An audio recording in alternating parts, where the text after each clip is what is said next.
The world will break your heart 10 ways to Sunday, that's guaranteed. And I can't begin to explain that, or the craziness inside myself and everybody else, but guess what? Sunday's my favorite day again. This is what I learned in the hospital. You have to do everything you can. You have to work your hardest. And if you stay positive, you have a shot at a silver lining. Welcome, one and all, to this semester's penultimate episode of From the Cinema.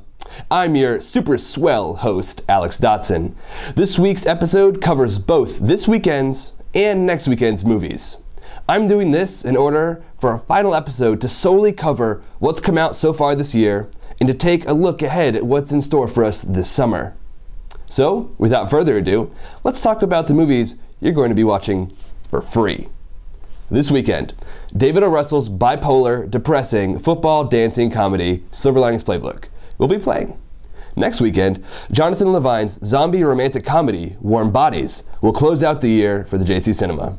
While these movies may seem to have nothing in common, you may be right, but don't judge a movie by its poster. While Silver Linings Playbook was a hit at this past year's Oscar ceremonies, and Warm Bodies is a high-concept twist on the zombie genre, both of these films revolve around our protagonist enduring life-changing events and fighting for love in the most unexpected of places. Now let's get into some more specifics and decide which movie is right for you to see at the JC Cinema. Silver Linings Playbook is about a man named Pat who is diagnosed with bipolar disorder. The film starts off with Pat being released from a mental health facility after an 8-month stint for attacking the man who his wife was having an affair with. I promise it gets funnier. He moves back home with his parents and begrudgingly befriends a recent widow named Tiffany. Together, they help each other overcome the losses of their spouses and create an accepting environment for their larger-than-life personalities in their small Philadelphia suburb. Oh yeah, and there's lots of football watching, and the two enter a dance competition. Now that may seem really random, but I promise that if you watch the movie, it will all make sense. It's a hard story to describe. Now, while Silver Linings Playbook isn't a perfect movie, I don't really have anything negative to say about it. The acting across the board is superb.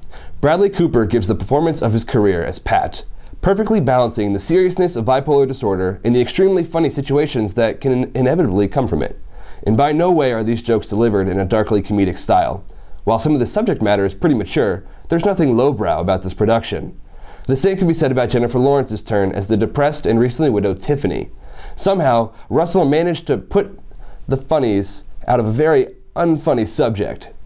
And the back and forth between Cooper and Lawrence is simply phenomenal. He says whatever first pops into his head, and she doesn't care what people think of her, so it's fair to say that their conversations are ripe with awkward hilarity. This was easily one of the funniest movies of 2012, and if you haven't already seen it, make sure you stop by the cinema and check it out for yourself. Now, on to the next one. Warm Bodies is set in a post-apocalyptic zombie world where humans have holed up in a fortress and zombies roam the streets. There are actually two types of zombies: the regular zombies and the bonies. The regular zombies who starve turn into bonies. These boneheads will eat literally anything, including regular zombies, so they represent the true bad guys in this romantic zombie comedy. The main characters of the film is named R, played by Nicholas Hoult. His name is R because he can't really talk. None of the zombies can really talk. They grunt and they shuffle around. Now R is best friends with M, played by Rob Corddry. One day, a group of human survivors go out to scavenge for medical supplies. The group is led by Perry, played by Dave Franco, and his girlfriend Julie, played by Teresa Palmer. R ends up eating Perry's brains, and then magically falls in love with Julie. He saves Julie and hides her away from the other zombies. Obviously, this girl is freaking out, but the more R stays with Julie, the more human he becomes. Soon, M starts to feel more human as he's around R so much. It is the love that starts to reverse the zombie effects. Eventually, the action cranks up a notch, and there is a war between the zombies, the humans, and the bonies.